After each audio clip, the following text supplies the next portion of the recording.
Hello everyone, welcome back to my channel. आज की इस वीडियो में हम पढ़ने वाले हैं एक पावरफुल और thought provoking poem on killing a tree. इसके जो पोएट हैं वो हैं दीप पटेल। तो ये पोएम सिर्फ एक पेड़ काटने के प्रोसेस के बारे में नहीं है, बल्कि इंसान और प्रकृति यानी कि नेचर के रिलेशनशिप के बारे में है।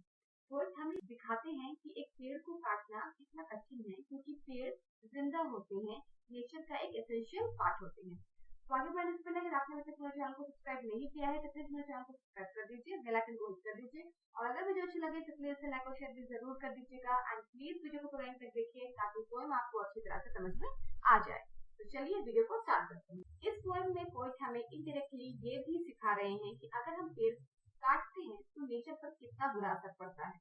तो चलिए इस पोएम को हम स्टैंजा वाइज समझते हैं। It takes much time to kill a tree.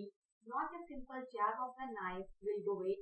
It has grown, slowly consuming the earth, rising out of it, feeding upon its crust, absorbing years of sunlight, air, water, and out of its leprous hide is sprouting leaves. तो first stanza में poet ये कह रहे हैं कि पेड़ को मारना आसान नहीं है। सिर्फ एक छुरी या छोटा सा कट उसे नहीं मार सकता, क्योंकि पेड़ जमीन से पूरे सालों तक न्यूट्रिएंट, हवा, पानी और सनलाइट लेकर बड़े होते हैं। ये कोई एक दिन का प्रोसेस नहीं होता। उसकी बात, जिसे कि पोएट ने लेप्रस हाइड कहा है, उसकी बात से क्या नए नए पत्ते निकलते हैं। पेड़ जो होते हैं वो खुद को हील करना जानते हैं, इसलिए यही वजह है कि एक छुरी या छोटे से कट से उन्हें कोई फर्क नहीं पड़ता। जरा सोचिए कि एक बच्चा जो कि 10-15 साल की मेहनत से डॉक्टर बनता है और एक दिन कोई उसका करियर खत्म कर दे तो कैसा लगेगा। पेड़ के साथ भी वही होता है। उसकी जिंदगी सालों की ग्रोथ है, क्योंकि पेड़ जो है वो एक दिन में नहीं उगते। उन्हें उगने में, बड़ा विशाल पेड़ बनने में कई साल लग जाते हैं। उनकी जो ग्रोथ है वो सालों की होती है, जो हम एक पल में बर्बाद कर देते हैं। So hack and chop, but this alone won't do it. Not so much pain will do it. The bleeding bark will heal, and from close to the ground will rise curled green twigs, miniature boughs, which, if unchecked, will expand again to forward size. तो second stanza में poet ये कह रहे हैं कि अगर आप पेड़ को चॉप या हैक करो, फिर काटो, उसके बाद से ब्लीडिंग सैप निकलते हैं, लेकिन वो अपने आप को हील कर लेते हैं, क्योंकि कुदरत ने वैसा उसे बनाया ही है कि वो खुद से हील हो जाते हैं। पेड़ के नीचे से नए नए ट्विग्स निकलते हैं, मीन्स छोटी छोटी शाखाएं निकलती हैं, ब्रांचेस निकलती हैं, जो फिर से एक फुल साइज यानी कि एक विशाल पेड़ में बदल जाते हैं। फॉर एग्जाम्पल, सपोज अगर हम इंसानों को कभी कभी कोई इंजरी हो जाती है तो उससे हम रिकवर हो जाते हैं और दोबारा से अपनी नॉर्मल लाइफ जीने लगते हैं। पेड़ भी वैसे ही होते हैं, वो अपनी छोटी छोटी शूट से वापस जीना शुरू कर देते हैं। मतलब नेचर अपने आप को हील करने की कोशिश करती है और वो धीरे धीरे हील हो भी जाती है। इससे हमें ये समझ में आता है कि नेचर को रोकना आसान नहीं है।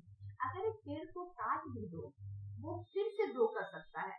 उसके अंदर इतनी कैपेसिटी होती है कि वो फिर से अपने आप को हील कर लेता है और वो फिर से बड़ा हो जाता है।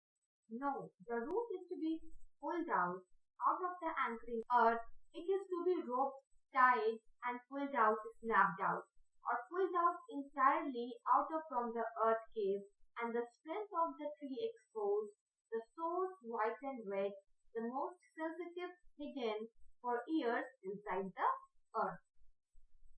तो थर्ड स्टैंजा में पोएट हमें ये बता रहे हैं कि पेड़ को सच में मारना है तो उसकी रूट्स निकालनी पड़ेगी। अगर आप छोटे मोटे कट्स करोगे छुरी से, चाकू से, तो उससे पेड़ को कोई फर्क नहीं पड़ने वाला, उससे पेड़ नहीं मरेगा। अगर आपको रियल में पेड़ को मारना है तो आपको उसकी रूट्स निकालनी पड़ेगी। रूट को रोक करके जमीन की एंकरिंग से अलग करना होगा। रूट जो जमीन के अंदर केव जैसे होते हैं, वहीं से पेड़ की स्ट्रेंथ है, क्योंकि जो इतना बड़ा पेड़ हमें जमीन के ऊपर दिखाई देता है, उसकी जो पूरी स्ट्रेंथ, उसकी जो पूरी जान है, वो उसके रूट्स में होती है, जो कि जमीन के अंदर होती है। तो अगर पेड़ को पूरी तरह से मारना है तो आपको उसके रूट से उसे उखाड़ना होगा, उसे जड़ से निकालना पड़ेगा। पेड़ की जो जड़ें होती है, जो रूट्स होती है, वो वाइट, वेट और सेंसिटिव होती है, जो हमेशा अर्थ के अंदर छुपी रहती हैं और सारा जो न्यूट्रिएंट्स है, सारा जो पोषण है वो पेड़ के हर एक पत्ते तक पहुंचाती है। जैसे अगर किसी घर की नींव हिल जाए तो पूरा घर गिर जाता है, वैसे ही पेड़ की जड़ें उसकी नींव होती हैं। और जब हम पेड़ की जड़ें निकाल देते हैं तो हम सिर्फ पेड़ नहीं मारते, हम मिट्टी को भी बेजान कर देते हैं। सॉइल इरोजन होता है, फ्लड्स आते हैं, इन्वायरमेंट खराब हो जाता है, क्योंकि पेड़ की जो जड़ें होती हैं वो मिट्टी को मजबूती से पकड़े हुए होती हैं। अगर हम पेड़ों को काटने लगे, उनकी जड़ों के साथ उन्हें निकाल दें, तो मिट्टी जो है वो कमजोर हो जाती है, जिसकी वजह से सॉइल इरोजन होने लगता है। आपने अक्सर देखा होगा कि जब बारिश के समय में पेड़ काट दिए जाते हैं तो उन जगहों पर लैंडस्लाइड होने लगती है। ऐसा क्यों होता है? ऐसा इसलिए होता है क्योंकि पेड़ की जो जड़ें होती हैं वो ही मिट्टी को पकड़ कर रखती है, और अगर पेड़ ही नहीं रहेगा तो मिट्टी जो है वो कमजोर हो जाती है। Then the matter of scorching and choking in sun and air, browning, hardening, twisting, withering, and then it is done. Fourth stanza में पोएट हमें ये बता रहे हैं कि जब रूट को निकाल दिया जाता है और वो ओपन सनलाइट और एयर के कांटेक्ट में आता है, तब वो ग्रेजुअली ड्राई हो जाता है।